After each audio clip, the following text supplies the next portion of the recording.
Dream return indeed for the Pharaohs of Egypt, and the struggle continues for the Super Eagles of Nigeria. What is the way out of this for Nigeria? So you've seen it all.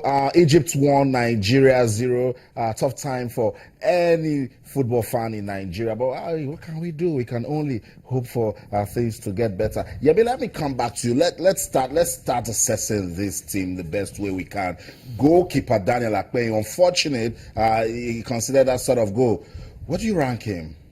No, I'll give him a 7. I've always been a big fan of Daniel while he was back here and now that he's in South Africa. Yeah. I mean, don't make me talk about the back four. It was a big game. He stood tall for it. I mean, there was a time the Egyptians 3 chances in 1 minute, and this is how the group looks now.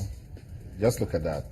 Chad pulled out, so their game, the points and goals considered from Chad taken out. So it means they've played 3. That's Egypt and Nigeria. Only Tanzania has placed 7 points for the Pharaohs of Egypt, and then the Super Eagles of Nigeria. 2 points. Tanzania, 1 point. They have just a point. So Tanzania plays their next game and they win. It pushes the Super Eagles down there. But then at this point, it's all over. It's all over. That's the Group G table for the 2017 African Cup of Nations qualifying game. You must talk about the back four. I think we saw a better understanding between Efe Ambrose and Godfrey Obuabuna in Kaduna. What went wrong today? I thought after what happened, Stanley Amuzie, I said it this morning that I'll never pick form over experience.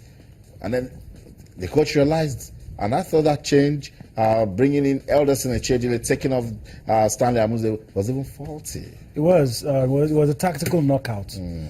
We play, when you're playing a crucial game like this, all your substitutions have to be spot on. It didn't have any attacking value. The coach probably saw that his left back wasn't doing what he expected him to do, and they took him out. Both of us were talking about the guys on the yellow. We're talking about Genekaro, Etebo, and Umar. Those 2 guys on the yellow. I think Siasia got it wrong. I'll be brutal in my analysis. Right back, Shehu Abdullahi had no business. I told you in the first half alone, 5 clear-cut chances that the Egyptians got. There was one time that he miscalculated the bounce of the ball, and the Egyptians got to it. They almost scored. Left back, Amuzie is not Super Eagles material. Personal opinion. Efe Ambrose and Godfrey Obuabuna, you can't play 2 central defenders that are like for like. Right. 2 of them are heavy. They don't have pace. For all the experience that both of them have, I'll play 1. Yeah. And I'll take a mobile.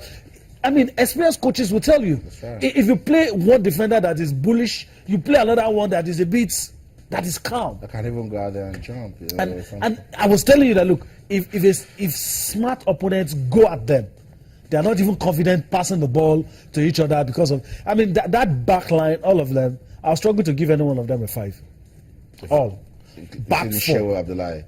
Back 4, I'll struggle to give them a 5. A 5. I'll struggle. Wow. So that was how bad it was. That's it. So defense didn't click in any way today for the Super Eagles. We'll come to midfield, but that's after we take some messages. We told you keep those messages coming on Twitter with channels_sports and on Facebook with channels Sports. Not a good one for football in Nigeria, but hey, we can make it better. And let's start tonight. Yeah, it has gone wrong tonight in Alexandria. Let's start from Lagos, Nigeria. Let's start, making football what we want it to be. Olayo Emmanuel says the commitment of Musa and Mikel actually got me thinking and talking. Why were you thinking? What did they do? I thought Mikel gave what he had, but question marks regards Musa in that one. And Nexon says, and again, let's not think of removing Siasia. Very, very important. If we've been saying continuity, and we've used 3 coaches to get 2 points. Yeah, in fairness to Siasia, he hasn't got a fair crack of the whip. Remember, even when we sacked him in the first place, they had already lost to Guinea before he took charge. And here, we were already trailing Egypt before Siasia became coach. I've always believed that an humble indigenous coach will serve us well. An humble indigenous who doesn't believe that I know it all. I think that's where most of these guys, they are exposed. All our ex-internationals, and they are aware of standard practice across Europe. I think they're the ones that can do the job. Right now, I mean, sacking him, thinking of a foreign manager, it's not the solution. You see, we must admit that even talking about us not qualifying for the Nations Cup is still fighting the symptoms and living the disease. Even if we had qualified, the problems were there. The problems were there. So now that we have, look, like Dunodi Okonta said on his Twitter page, heaven will not fall. We'll think about it tonight. We'll wake up, we'll smile. I mean, kudos to you. You're smiling. I have to pick myself up because you're smiling. Your enthusiasm is infectious. You're smiling. It's pretty difficult for me. I know. But now that you're smiling, I can smile. And I'm very sure tomorrow morning I'll forget about all of this. But what were the problems? But I bet you won't. The problems will still be there. Let's go back. I'll take more messages. I told you tonight the show is all about you. Adegoke Adeshola says the Super Eagles, with the hashtag Super Eagles, the team midfield is not good enough to supply passes, but we should not change the coaches again for the sake of continuity. That's what we just said now. Fato Yimbo Olariwaju says, what a disappointing match. Yes, disappointing. We lost it in the first leg. Sia still my number one coach, and he says, good luck, Nigeria. That's the spirit. Yeah. Good luck, Nigeria. Let's see if we can turn things around. Chuks Enebele says, it's a young team. It has to crawl before walking. The NFF shouldn't amputate the team before Sia's team reaches maturity. That's the same thing I was saying. That's vital point right there. This guy says he's the other guy with the Twitter handle, I am Bagain.